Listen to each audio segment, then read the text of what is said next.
지난 28일 한국 축구는 쓴 약을 먹었습니다. 비오는 잠실벌에서 일본 축구에 졌습니다. 여러분 안타까우셨습니까? 오늘 한겨레 캐스터에서는 막 끝난 한일 축구, 과연 막 출범한 홍명보를 어떻게 봐야 될지 축구 전문가 신문선 명지대 교수님을 모시고 이야기를 나눠보도록 하겠습니다. 동아시아 대회에 3위했습니다. 한때 아시아의 맹주였고 올림픽 4위였습니다. 어떻습니까? 이 결과를 어떻게 봐야 됩니까? 결과는 낙제점이죠. 네. 위안을 삼는다면 내용적인 측면에서 몇 가지 긍정적으로 볼 수 있는 대목이 있어요. 자, 결과 자체를 놓고 보면 일본한테 졌어요. 네. 그리고 늘 쉽게 얘기했던 중국하고도 비겼고, 또 호주와 경기 때 21번의 슈팅기에서 단 한 골도 넣지 못했죠. 근데 세 경기를 다 지배를 했고, 홍명보 대표팀 감독이 대표팀을 이끌기 전에는 뻥축구라는, 네. 뻥축구요.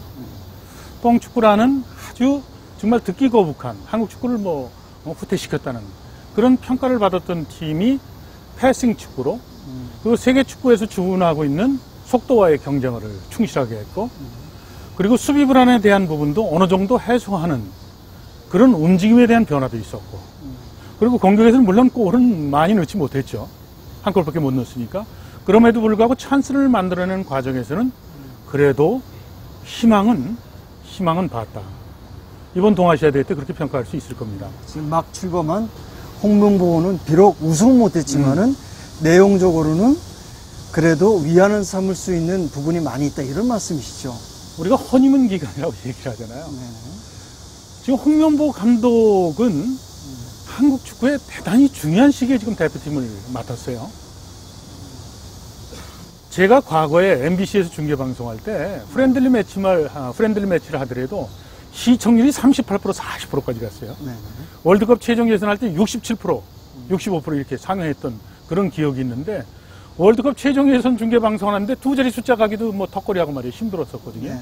그리고 운동량도 관중이 떨어져 있고. 홍명보 감독이 대표팀 감독을 이끌면서 기대했던 건 두 가지거든요. 하나는 국내 축구에 대한 어떻게 보면 활성화시킬 수 있는 붐업의 기회. 이걸 홍명보 감독이 좀 해줬으면 좋겠다. 또 한 가지는 한국 축구가 세계와 경쟁할 수 있는 그러한 어떤 색깔을 입히는 것이 중요하겠다. 자신의 입으로 얘기했던 이 한국적 축구를 어떻게 보면 전술적으로, 그리고 이 전술적인 것을 색깔로 표현하는 그런 축구에 대한 어떻게 보면 작업에 대한 것을 이루어졌으면 좋겠다는 그런 바람이 있었거든요. 그런데 이 두 가지가 다 이루어지지 않았어요. 자, 3위하고 또 일본에 졌고, 그런데도 불구하고 어떻게 보면 위안을 삼아야 될 부분, 그리고 제가 허니문 기간이라고 그랬는데 월드컵 본선까지 남아있는 게 얼마 남지 않았는데, 이 상황에서 홍명보 감독의 굳이 흠결을 잡고 또 문제를 지적, 물론 그렇게도 할 수 있지만 지금 상황에서는 조금 더 기다려봐 주자. 그리고 상황 자체는 이번에 국내파 중심으로 대표팀이 구성이 됐던 것도 홍명보 감독이 그림을 그리는데, 하얀 캠퍼스에 지금 몇 가지 그림을 그렸지만 이것을 유화로 본다면 덧칠을 할 수 있는 그런 나머지 기간과 시간은 있지 않느냐. 이 시각에서 저는 아까도 네거티브한 것보다는 포지티브한 쪽에서 좀 위안을 삼는 것이 낫지 않나, 이렇게 저는 생각을 하는 겁니다. 비록 성적은 나빴지만은 허니문 기간이고 앞으로 개선의 여지는 많이 있다, 이런 말씀이시죠? 그렇죠. 조금 구체적으로 좀 얘기해 보죠. 네. 우선 골 결정력은 굉장히 부족했다. 네. 스트라이커가 없었다. 네. 홍명보 감독이 내세운 스트라이커 3명들이 다 제 역할을 못했다. 이런 평가가 나오고 있는데요. 네. 실제로 그런 평가가 언제까지 유효한지, 혹은 또 다른 스트라이커가 와야 되는 건지, 골 결정력 부재의 해결 방안은 무엇이라고 봅니까? 자, 이기루 국장, 이기루 네. 기자가 집을 져요. 네. 건축가입니다. 이기루 국장은 나는 어떤 집을 짓겠다, 어떤 건축물을 짓겠다. 기와집을 지면 대들보와 석가래는 당연히 한국산 소나무를 쓰는 게 좋겠죠. 금강송을 쓰면 더 최고 좋겠고요. 네. 자, 신문서는 노출 콘크리트 기법으로 건물을 높게 짓겠다 그러면 당연히 시멘트와 철근이 필요해요. 예. 자, 최강희 감독 때는 스트라이커는 김신욱 선수와 이동국 선수가 붙박이처럼 뛰었어요. 자, 홍명보라는 건축가는 빠른 축구를 지금 선택하고 있어요. 뻥 축구가 아니라. 네. 근데 국내파를 중심으로 해서 선수 선발을 하다 보니까 이번에 선발했던 선수들이 홍명보 선수가 추구하고자 하는 건축물에 적절한 재료가 아니라는 것이 판가름이 난 겁니다. 그것이 골 결정력 부족으로 나타났거든요. 그럼 바꿔서 얘기하면 홍명보 감독이 짓고자 했던 그 건축물에는 어떤 재료가 들어가야 되느냐? 바로 런던 올림픽을 우리가 리뷰를 해서 봐야 된다는 거예요. 박주영, 지동원. 잉글랜드 프리미어리그에서 뛰었고 또 스페인 리그에서 뛰고 있었던 선수들 아니에요? 잉글랜드 프리미어리그는 세계 축구를 주도하고 있어요. 세계 축구의 트렌드는 앞서도 얘기를 했지만 공수 전환의 속도입니다. 그리고 실점에 대한 부분은 상대가 공격권을 갖고 가면 11명 모두가 수비수이고 또 수비의 부담을 줄이기 위해서는 수비수들의 부담을 줄이기 위해서는 미드필더에서 1차적으로 어떻게 보면 필터링을 해주는 역할을 해야 된다는 거거든요. 최강희 감독 때는 뻥 축구를 했고 수비 라인과 공격 라인과 미드필드 라인이 벌어졌었는데 홍명보 감독은 이번 경기에서 경기를 지배하는데 가장 큰 힘은 컴팩트한 축구를 했던 거거든요. 수비, 미드필드, 공격 라인이 좁혀져 있었던 거죠. 상대를 당연히 그렇게 몰고 가는 압박이라는 것은 기본적인 또 도구였었고요. 그런데 이제 최전방에 있는 완 스트라이커가 골을 넣을 수 있는 개인적 능력의 한계를 보여준 거거든요. 자, 홍명보 감독의 건축가로 비유하면 자, 다가오는 월드컵 때는 이제는 당연히 박주영을 부르겠죠. 지동원이 불렀을 거예요. 이 두 선수가 들어오게 되면 당연히 골 결정력 부족에 대해서는 다소는 숨통을 트일 것이다. 저는 그렇게 보는 거죠. 수비와 공격을 연결해주는 중앙 미들필더에 대한 판단은 어떻게 봐야 됩니까? 자, 이번에 하대성 선수, 네. 윤일록 선수, 눈여겨볼 선수들이었거든요. 국내파 선수, 일본에서 뛰고 있는 선수들을 집중적으로 선발해서 이번에 스타팅 멤버를 섞어가면서 이제 기용을 했죠. 호주와 경기 때 뛰었던 선수를 중국과 경기 때는 11명 다 뺐어요. 윤일록 선수를 제외하고. 네. 9명을 전부 바꿨죠. 일본 경기를 염두했던 거죠. 일본과 경기 때 강한 압박을 하려면 체력의 뒷받침이 안 되면 불가능하다는 거죠. 자, 시간을 되돌려서 런던 올림픽으로 우리가 한번 다시 가죠. 브라질과 경기에서 한국 대표팀은 브라질 기술에 우리가 형편없이 무너졌습니다. 3, 4회전 일본과 경기 때 우리는 일본보다 더 있었기 때문에 체력적인 문제에서 우리가 문제가 있을 것이다. 체력이 고갈됐기 때문에. 근데 홍명보 감독은 한국 선수들이 이렇게 얘기를 했어요. 축구인들끼리 하는 얘기예요. 들 부셔라. 좀 비유하면 돌려서 얘기하면 가서 상대를 죽여라는 얘기거든요. 일본과 과거의 역사 그리고 일본 축구에 결코 질 수 없다는 이런 강한 투혼 이것이 피로라는 부분을 커버하는 강한 심리적 요인으로 작용이 됐던 거거든요. 사실은 홍명보 감독이 이번 동아시아 대회 때 한국 선수들을 테스트하고 일본 경기에 꼭 이기려고 하는 전략을 갖고 있었던 것을 우리가 지금 제가 흔적을 갖고 지금 얘기를 하는 거거든요. 자, 한국 대표팀 미드필드에 많은 변화가 있었어요. 좌우측 측면 쪽에 빠른 선수를 나왔고 좌우측 풀백도 공격적인 성향의 선수를 기용을 했던 것이죠. 홍명보 감독은 분명 건축가라서 최강희 감독과 다른 패턴을 갖고 시도를 했어요. 일부 부족했던 부분도 있고 전술적으로 사실 훈련할 일자가 없었기 때문에 아쉬운 부분도 있었지만 홍명보 감독이 갖고 있는 색깔과 대들보와 석깔에는 분명 최강희와 다르고 세계 축구와 어떻게 보면 그 경쟁을 하겠다는 그런 강한 의지를 볼 수 있었거든요. 거기에 전술적인 핵심은 지금 얘기했듯이 미드필드 있어요. 미드필드는 이기루 국장의 인체로 얘기하면 허리거든요. 허리가 부실하면 무거운 것도 들지 못하죠. 밥 먹는데도 문제 있죠. 걷는데도 문제가 있어요. 근데 지금 하대성 선수, 윤일록 선수 이 두 선수를 이번 대회를 통해서 발굴하는 것은 월드컵 본선에 가서도 기성용 선수를 포함을 해서 다른 선수에게 선의의 경쟁을 할 수 있는 그런 모티베이션으로 저는 작용시킬 수 있다고 저는 보거든요.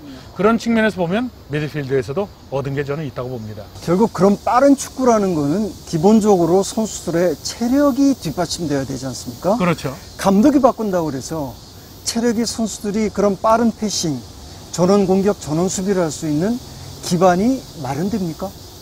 일본인 피지컬 코치를 불러서 유럽에 뛰고 있는 박주영 선수를 포함을 하고 또 J리그에서 뛰고 있는 선수들, K리그에 뛰고 있는 이 선수들의 피로도 선수들의 컨디션 사이클이 각계각층이었었는데 여기에 맞춤형으로 선수들의 회복 훈련과 체력 강화 훈련했던 것을 우리는 잘 몰라요. 동메달이라는 것만 결과만 갖고 얘기를 하지. 네네.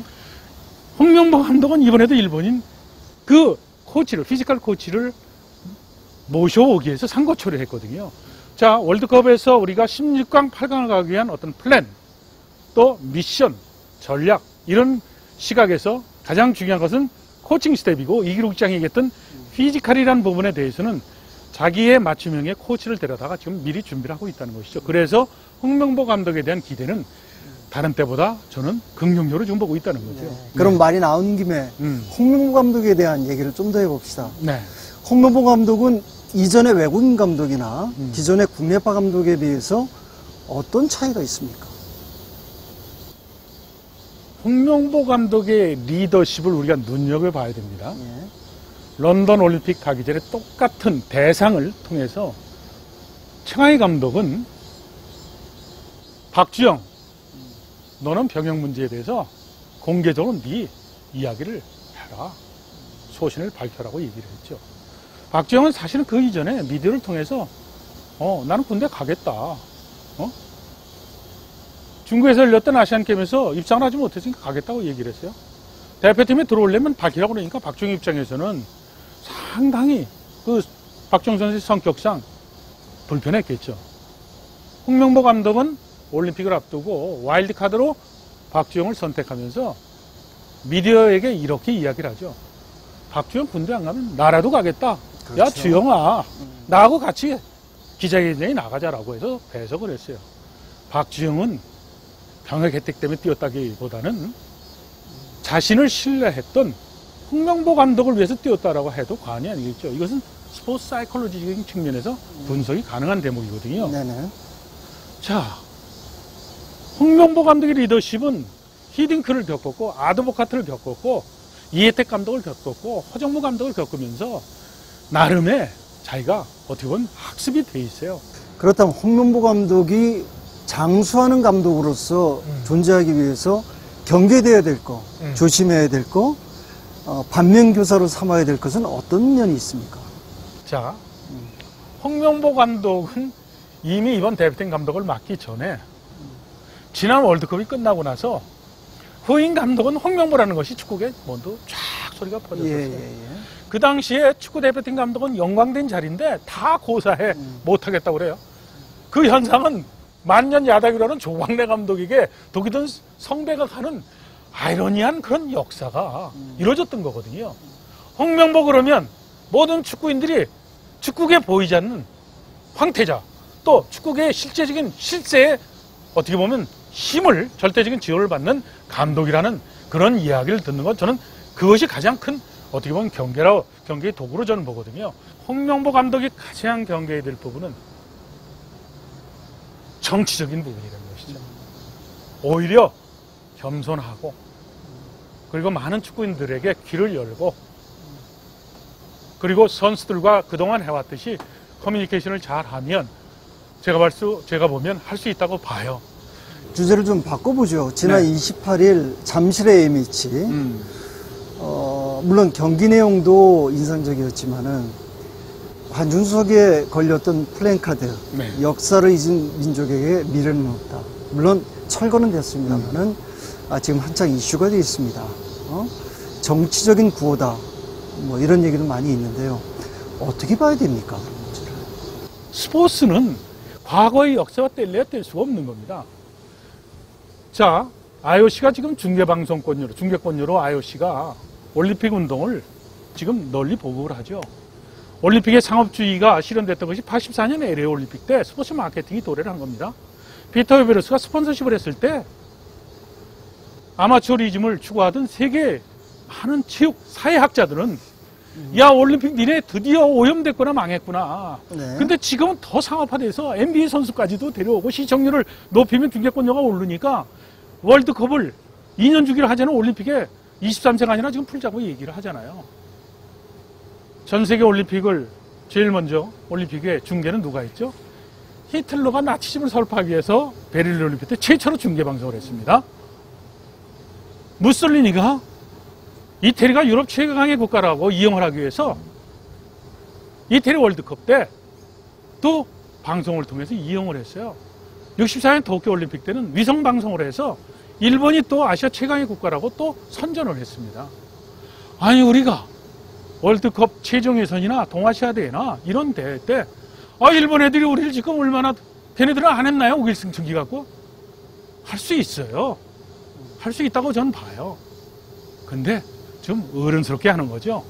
안중근 의사 걷게 그림이 걸렸어요. 일본 애들 밉죠. 우리뿐이 아니라 중국에서도 일본 미워하죠. 네.